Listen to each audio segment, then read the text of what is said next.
নমস্কার। আজকে আলোচনা করব বুধ গ্রহ নিয়ে। বুধ গ্রহ খুব শর্ট টাইমের জন্যই তার সিচুয়েশনগুলো চেঞ্জ করে, কখনো অস্ত, কখনো বক্রী, কখনো মার্গী, কখনো নক্ষত্র চেঞ্জ, খুব শর্ট টাইম করে করে চেঞ্জ হয়। এই মুহূর্তে বুধ গ্রহ বসে আছে তার নিজ রাশি মিথুন রাশিতে। এই বুধ গ্রহ এর মধ্যে আবার মার্গীও হবে বক্রী অবস্থায়, সেটা আমি অলরেডি আপনাদের কাছে আলোচনা করেছি। কিন্তু এবার রাশি পরিবর্তন করবে। কবে করবে? বুধ গ্রহ রাশি পরিবর্তন করবেন 5 আগস্ট। বুধকে আমরা কি বলি? বাণীর কারক গ্রহ, বুদ্ধির কারক গ্রহ, ব্যবসার কারক গ্রহ, এ হচ্ছে বুধ।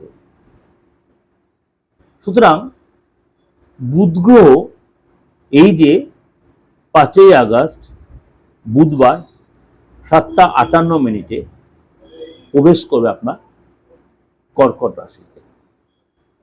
এর আগে কর্কট রাশিতে ছিল, সেখানে অলরেডি বৃহস্পতি এবং সূর্য থাকবে। এবং 5 আগস্ট সূর্য এবং যখন প্রবেশ করে তখন ত্রিগোই যোগ তৈরি হচ্ছে। তখন কিন্তু বুধ আর বক্রী থাকছে না, নর্মাল অবস্থা, মার্গী অবস্থায় 5 আগস্ট কতদিন থাকবে? 22 আগস্ট পর্যন্ত। অর্থাৎ 22 আগস্ট পর্যন্ত, 5 আগস্টে 22 আগস্ট পর্যন্ত কম বেশি 17-18 দিন বুধ কিন্তু এখানেই থাকবে। এর মধ্যে 17 আগস্ট সূর্য তার নিজ রাশিতে কর্কট রাশির চেয়ে সিংহ রাশিতে প্রবেশ করবে। সুতরাং 17 আগস্ট পর্যন্ত ত্রিগোই যোগ তৈরি হবে। এই ত্রিগোই যোগ তৈরি হওয়ায় অর্থাৎ বৃহস্পতি, সূর্য এবং বুধ কোথায়? কর্কট রাশিতে 17 আগস্ট। 17 আগস্ট যখন সূর্য আবার সিংহ রাশিতে পৌঁছাবে, 22 আগস্ট বুধ আবার কিন্তু সিংহ রাশিতে গিয়ে আবার সেখানে বুধায়িত্ব যোগ তৈরি হবে। খুব ইন্টারেস্টিং। বুধে যে কর্কট রাশিতে প্রবেশ করবে তার জন্য কি এফেক্ট দেবে 12 রাশির ক্ষেত্রে? প্রথমে বলি, বুধ হচ্ছে জ্যোতিষশাস্ত্রে বলে যথেষ্ট ভালো, আবার যথেষ্ট নেগেটিভ প্রভাব দেয়। যদি আপনার বাচ্চার বুধের সিচুয়েশন ভালো থাকে, ভালো করে শুনবে, তাহলে কিন্তু আপনার সোনায় সোহাগ, আপনার ক্ষুরোদার বুদ্ধি হবে, যে কোনো লোক আপনার কথা মানতে বাধ্য হবে। কারণ বুধ খুব ভাইটাল গ্রহ, বাচ্চাটে কোনো হাতেই বলো। বুধ যদি পজিশন খারাপ থাকে, আপনি প্রতি মুহূর্তেই বাধার সম্মুখীন হবে। বুদ্ধির কারক গ্রহ, উন্নতির কারক গ্রহ। এসে বুধের এই সূর্য গুরু যেহেতু একসাথে বিরাজমান থাকবে কর্কট রাশিতে, বুদ্ধি, শিক্ষা, সবই, সামাজিক প্রতিষ্ঠা, সবের ক্ষেত্রে কিন্তু বুধের একটা ভূমিকা রয়েছে। তাহলে সেটা কি এফেক্ট দেবে? বুধের এই গোচর কিছু রাশির জন্য যথেষ্ট ভালো হবে, কিছু রাশির জন্য সতর্কতা বা সাবধানতা অবলম্বন করতে হবে। প্রথমেই বলি আপনার কন্যা রাশি। কন্যা রাশির ক্ষেত্রে আপনার কথা বলো, কিছু পরিস্থিতির সম্মুখীন আপনি হবেন।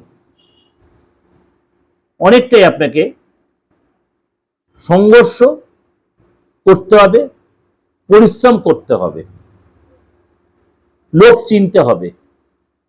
তাড়াহুড়া কোনো স্টেপ নেবেন না, চোখ বন্ধ করে ভরসা করবেন না, এবং আপনি যে সেক্টরেই থেকে সেটাকে আপনাকে অনেক বেশি পরিশ্রম করতে হবে, সেটাকে সময় দিতে হবে। এবং এই সময় কিন্তু আপনাকে যদি পরিশ্রম করতে পারেন, কারণ আপনার রাশি অধিপতি বুধ আপনার একাদশ হাউসে, আপনাকে কিন্তু ডেভেলপ দেবে, কিন্তু আপনার পরিশ্রম করতে হবে। একাধিক ওয়েতে আপনার রাস্তা খুলবে। অর্থাৎ আপনি ইনকামের রাস্তা বলুন, পড়াশোনার ক্ষেত্রে বলুন, চাকরির ক্ষেত্রে অনেক সুযোগ আসবে আপনার। সেটা নিতে আপনি কনফিউজ না হয়ে যদি আপনি ঠিক ওয়েতে হাঁটতে পারেন, তাহলে কিন্তু আপনার ডেভেলপ দেবে। বিদ্যার্থীদের জন্য সময়টা যথেষ্ট অনুকূল। যারা ব্যবসা করে নতুন এসব রাস্তা খুলবে, নতুন যোগাযোগ পাবেন, এবং একাধিক ব্যবসা আপনি খুলতে পারেন। একাধিক ওয়েতে আপনার অর্থ আসার জায়গা তৈরি হবে। যারা দীর্ঘদিন যে মার্কেটে অর্থ আপনার আটকে ছিল কন্যা রাশি, অর্থ আপনি অনেকটাই রিকভারি করতে পারবেন, এবং এই সময় কিন্তু আপনার মানে আটকে থাকা কাজ আপনি অনেকটাই সেখান থেকে বের করে আনতে পারেন, অর্থাৎ আটকে থাকা কাজ অনেকটাই আপনার ডেভেলপ করবে। প্রত্যেকের জন্য বলছি, যারা আমার সাথে দেখা করতে চাইছেন, মেষ রাশি বা মেষ রাশির বাইরে যারা আছে, অন্য রাশির লোকেরা, আপনার ফ্যামিলিগত কারণে, ব্যক্তিগত কোনো কারণে, অফিসিয়াল কোনো কারণে, ব্যবসায়িক কোনো কারণে, বা আপনি পড়াশোনা করছেন ঠিক মন লাগাতে পারছেন, বা আপনার প্রেমের জায়গাটা ডিস্টার্ব চলছে, প্রচন্ড চাপে আছেন, প্রেমটা না ঠিক আপনার সেট হচ্ছে না, বোঝাতে পারছেন আপনার প্রেমিক বা প্রেমিকাকে ঠিক বোঝাতে পারছেন না, বা আপনি বিয়ে করেছেন, বিয়েতে একটা খুব ডিস্টার্ব চলছে, অবশ্যই আপনি কিন্তু এই সময়টা কাজে লাগান, ভালো অ্যাস্ট্রোলজারকে দেখান, হাতটা দেখান। আপনার যে আইনি ঝামেলায় জর্জরিত হয়ে আছেন, বাস্তবগত প্রবলেম যে আপনার ডেভেলপ আসছে, বাড়িতে কোনো দীর্ঘদিন কোনো শুভ কাজ হচ্ছে না, আপনার সবকিছু এটা একটা শান্তির অভাব, যে গ্রহরাশির ট্রানজিটের সিচুয়েশন আপনার ভালো সময়টা যে থাকার কথা, আপনি সেই ভালো সময়টা উপভোগ করতে পারছেন না। দেখুন তো আপনার বাস্তু জায়গা কোনো ডিস্টার্ব হয়ে আছে কিনা, দেখুন তো আপনার গুপ্ত শত্রু আপনার কোনো প্রবলেম করছে কিনা, সেটা অবশ্যই রেকটিফাই করুন, নাহলে আপনার সুসময়টা আপনি ইউটিলাইজ করতে পারবেন না, পারবেন না, এতটা কথা বলছি।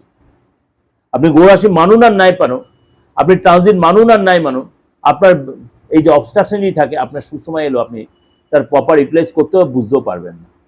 সেগুলিকে রেকটিফাই করুন, আমি মিডিয়াতে বসে বলছি, আপনি সেখান থেকে রেজাল্ট পাবেন পাবেন পাবেন, অর্থাৎ সুসময়ের প্রপার ইউটিলাইজ আপনি করতে পারবেন।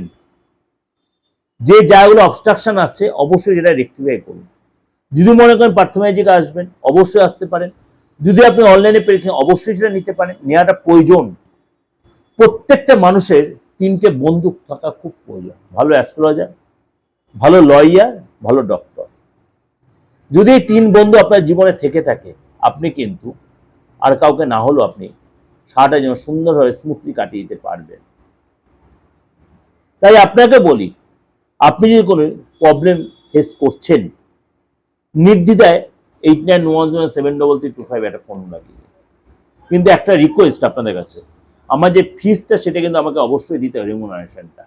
আপনি অনলাইনে প্রেডিকশন নিন আর অফলাইনে নিন, আপনার ডেট অফ বার্থ থাকুক আর নাই থাকুক, আপনি হাতটা দেখিয়ে, আপনার ফেসটা রিড করিয়ে 100% প্রেডিকশনটা নিন, এবং প্রপার প্রতিকারটা করুন, আপনার প্রবলেমটাকে বেরিয়ে আসুন।